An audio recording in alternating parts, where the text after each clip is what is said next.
Hi guys, it's ASBYT and welcome to a huge video. Now on this channel, I am lucky enough to get my hands on and review hundreds of different smartphones, and as a result, I often get asked by a lot of you guys, what's the best smartphone? What's good for camera? What's good for battery, etc. So instead of answering everyone individually, I thought what I would do as we come up to the turn of the year, I would go over my top 5 smartphones that are available to buy right now and going into early 2020. And we would go over 5 upcoming smartphones in early 2020 that you might possibly want to wait for if you're not quite sold on what's available right now. And if that's not enough, I'm also going to chuck in 2 more smartphones that deserve a mention but didn't quite make the list, and I've got the giveaway announcement. So without further ado, let's get straight to it.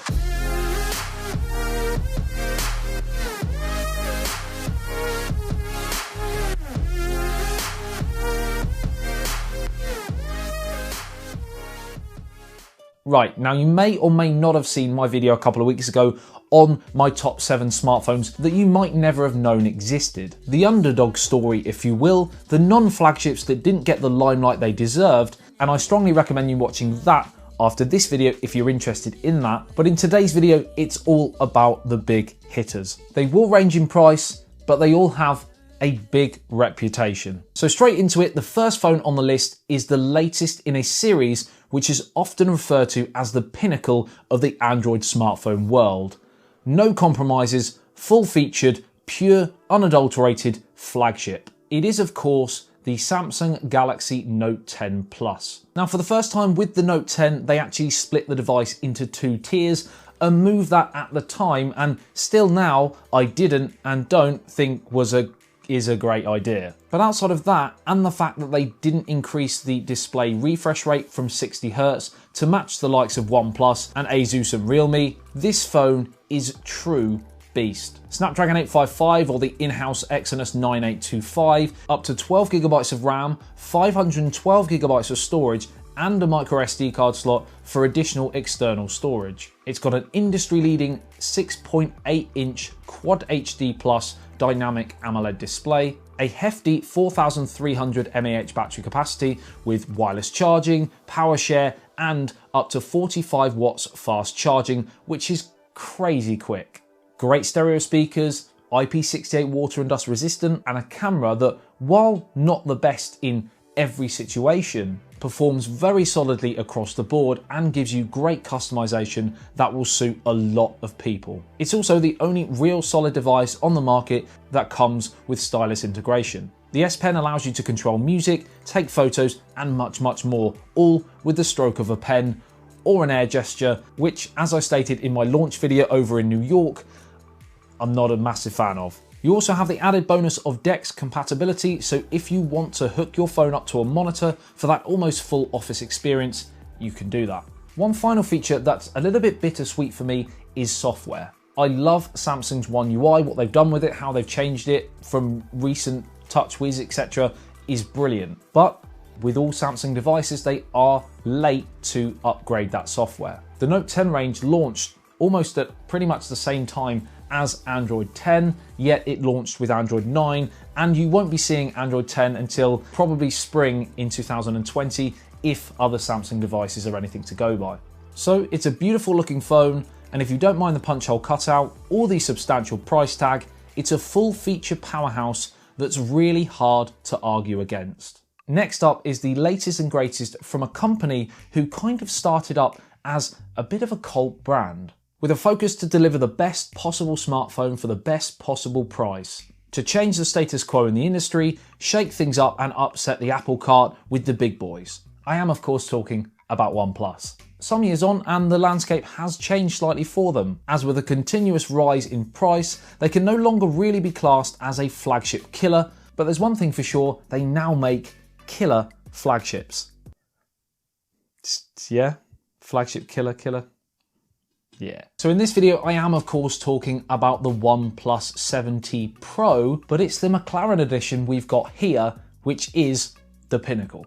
With a few shortcomings like no wireless charging and no IP rating to drive the price down a little, there is still so much phone here for the price that still just about undercuts the competition. Snapdragon 855 Plus, 12GB of RAM, and a max 256GB of storage. Now, a key selling feature with this device is of course the much hyped 6.67 Quad HD Plus Samsung Fluid AMOLED display. With its 90Hz refresh rate and buttery smooth Oxygen OS over the top of Android 10, it is my favourite phone to use to navigate through social media, browse the internet, and just generally use the phone as a phone, really by a mile. If its triple camera setup comprising of a wide, telephoto and ultra wide angle lens, which is good but not industry leading, was better at point and shoot speed like the Pixel 4, this would probably be my daily drive well into next year. And with its max 4K at 60 frames a second capabilities, video again does the job for most people, but it can't really match what Apple have done with the iPhone range. The 70 Pro McLaren Edition is propped up by a 4085 mAh battery, with Warp Charge 30T providing a full day's use in about 30 minutes charge. And this combined with UFS 3.0 stereo speakers, it's a hell of a phone. Now from a company that provided flagship killers, we're going to go to the complete opposite. Apple, the traditional flagship provider. Great products for some people, not everybody, but everybody can agree that they price themselves right at the top end, rightly or wrongly. But the phone I'm actually talking about today is not, believe it or not, their latest flagship. It's not the iPhone 11 Pro or the 11 Pro Max, which I do use a lot alongside my Android contingent.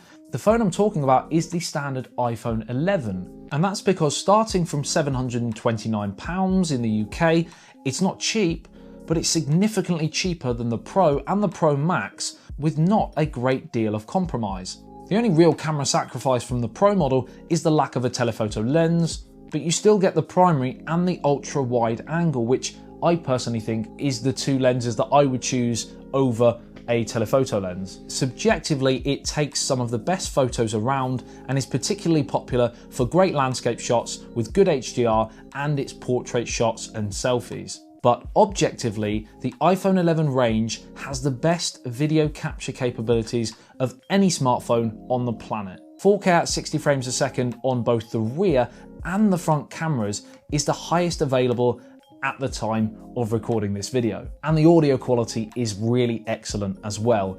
If you are a pro videographer and you're looking to add some quick shots using just your smartphone, if you don't have your proper DSLR, for example, on you, then can't look past the iPhone 11 range for that need. The battery is also pretty respectable, not as good as the Pro and certainly doesn't match the insanely good battery of the Pro Max. But again, for a standard day's use, it usually gets me comfortably through the day. The weakness in battery over the Pro and Pro Max is mainly down to the fact that the phone has an LCD panel and not OLED like its more expensive brothers / sisters. We're, an equal rights channel after all. So because it's LCD, the backlight is always on, even when parts of the display are showing black. So for the fact the screen is LCD and only a 1792 by 828 resolution is probably the phone's biggest weakness for me. It's probably not a deal breaker for large portions of the average consumer, but if you are a pixel peeper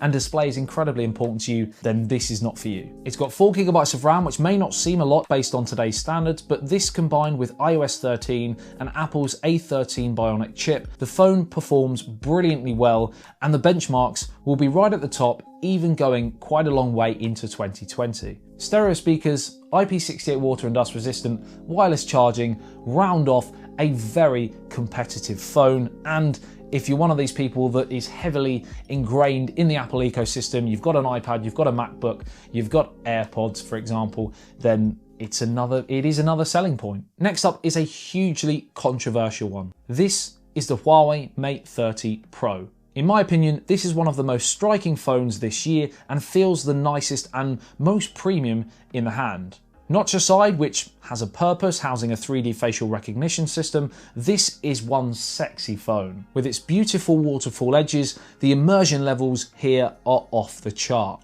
The 6.53-inch display is only Full HD+, and it's only 60Hz refresh rate, but this OLED panel is still something of beauty. It's very similar in design to the Vivo Nex 3, which I did a video on quite recently, and if aesthetics is one of the big selling points for you, then look no further. But this phone does way more than just look good. It's one of the most sophisticated camera setups on the market. Quad lenses, including a 40 megapixel primary, a 40 megapixel ultra wide, and an 8 megapixel telephoto, and a depth sensing time of flight lens to wrap it up. Night mode is industry leading, the point and shoot nature of this phone is on point, and overall, if we forget video for a second, because that's certainly an area where Huawei could improve in the future, it's probably one of the most advanced camera setups available. The 4500 mAh battery cell is so well optimized by the in-house Kirin 990 SoC and Huawei's EMUI software, it's one of my go-to devices for that kind of more of a day's play phone. And even if you do run out of juice, Huawei are known for their rapid fast charging technology, which means for battery lovers who want a really nice package, this might be the phone for you. Battery lovers are also usually power users, so with 8GB of RAM and 256GB of storage, should have you covered. Now there's one reason and one reason only that this device is being held to ransom in terms of sales, and that is the fact that it had to ship without Google services. Now you may be thinking, hang on, you've got Google Apps installed, and yes I do, as there are workarounds that almost bring this device up to speed. But there are a few glitches, and security wise, it's not really the best, as you're relying on third-party installations and you just don't really know potentially where your information's going. Probably scaremongering a little bit, but it's just the honest truth right now. That's the third-party workarounds, not Huawei themselves, in my opinion. And it's, of course, all an opinion game right now. Unfortunately, this trade friction has meant that the phone right here in front of you is, in my opinion, one of the best this year has to offer, but I can't recommend it, and the world is much worse off because of it. Slightly dramatic, but it's just painful to see such a great device not getting into enough consumers' hands. Next up is a device, rightly or wrongly, like it or not, that is different and deserves great credit. It is, of course, the Samsung Galaxy Fold. It's the first mass-marketed, big-branded folding device to launch. I feel they got a few key things wrong, mainly the 4.6-inch front display, because it's simply not practical for everyday use. It's just too small. And while I love the fact I can go to a larger 7.3-inch when folded out, I feel the way it's been designed, I have to go into tablet mode for any real usage, and sometimes using a tablet is simply impractical. But forgetting that for a second, it's truly amazing that in a stagnating smartphone market that this product actually exists. It's opened the door not only to Samsung to produce refined versions, but it's also given other manufacturers validation to experiment in this way. Because even though Samsung weren't the first company to deliver a concept like this into a product and release it, Samsung have given it mass market appeal. And as far as I'm aware, the sales figures have done better than expected, especially considering what happened with that first group of devices. All top specs, good battery life, a Note 10-esque camera array means that if you can afford the expensive price tag and love experimenting with a first-gen product, then this might be the way to go for you. Now, before we get on to my top 5 upcoming smartphones, 2 honourable mentions. Number 1, the Google Pixel 4 XL, for plain and simply, as you would expect, the camera. It's the reason why no matter how good other phones have been before or since, I still find myself creeping back to this little cheeky. Other phones actually have a more complete camera setup. Cough, cough, wink, wink, ultra wide angle lens, Google. What? But no phone has the point and shoot capabilities of the Pixel 4. The post-processing quality Google have at their disposal means the run and gun approach you can add to your photography is absolutely impossible to match. If you want a phone that gives you the most reliable chance to capture life's magical moments, then don't look anywhere else other than a Pixel. Seriously, Google, on your next device, all you have to do is create a phone that has this camera, add an ultra-wide angle lens, give it a battery which matches other flagships that are around in 2020, and just fix up that design and bring it into 2020 just a tiny bit, and your sales will literally go through the roof. It's so frustrating watching Pixel launches. The potential is so big and it just hasn't happened. The second honourable mention goes to the Realme X2 Pro. In the short time I've had hands-on with it, and knowing the specs it offers means the product you get for the price is absolutely insane. Snapdragon 855 Plus, 12GB of RAM, 90Hz AMOLED display, quad camera, 4000 mAh battery, 50 watts fast charging, all for around $300 to $400 US. It's absolutely redonkulous. And that's not a word. It is now. Now let's turn our attention to the upcoming and what we know right now. The first device, which is launching imminently if you believe the leaks, is the Xiaomi Redmi K30 Pro, the phone that's following on from the incredibly successful K20 Pro. And that would have made my earlier list had it not been for the imminent launch of the 30. It's due to feature the brand new upcoming Snapdragon 865, have a quad camera setup, a 4500 mAh battery capacity, and a full screen display with a punch hole cutout. Next up is the OnePlus 8/8 Pro / and unconfirmed by OnePlus, 8 Lite. A cheaper, wallet-friendly version, the OnePlus equivalent to the Samsung S10e, if you will.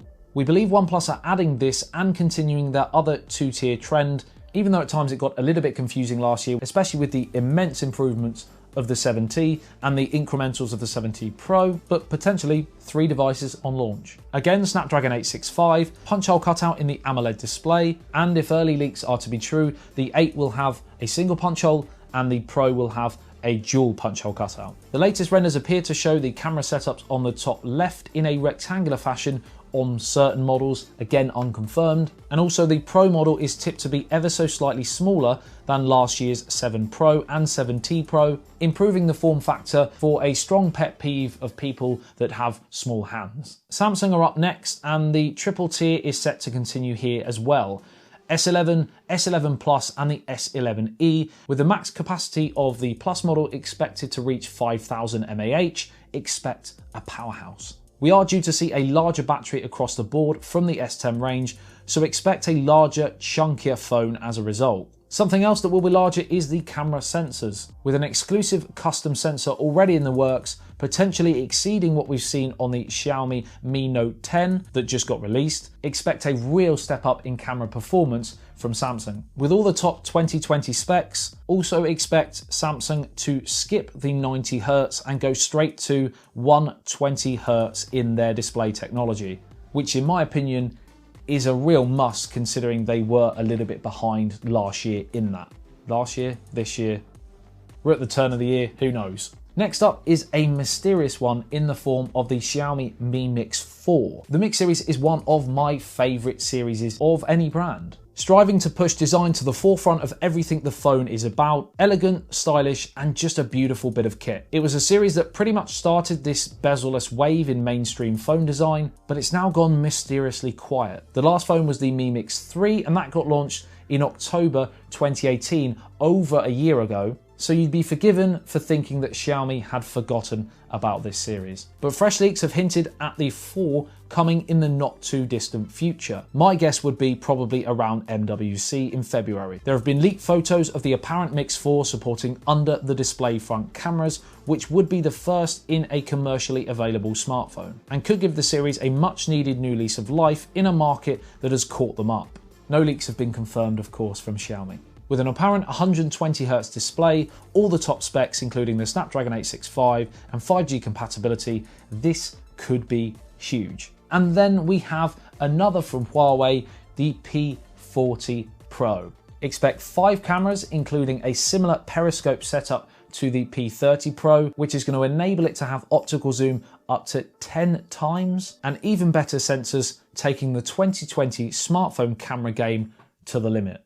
Wow, that was a juicy video, and I hope you did enjoy it. Let me know in the comment section below what you think about all of the phones you've heard today, ones that are available, ones that are coming. What are you most excited about, and what phone do you have and which phone do you want? As always, I'd love to hear your thoughts and get chatting away collectively in the comments as well. I love hearing all your discussions about which phone is better than what. Is it an iPhone? Is it Huawei or Samsung or OnePlus or whatever? Xiaomi.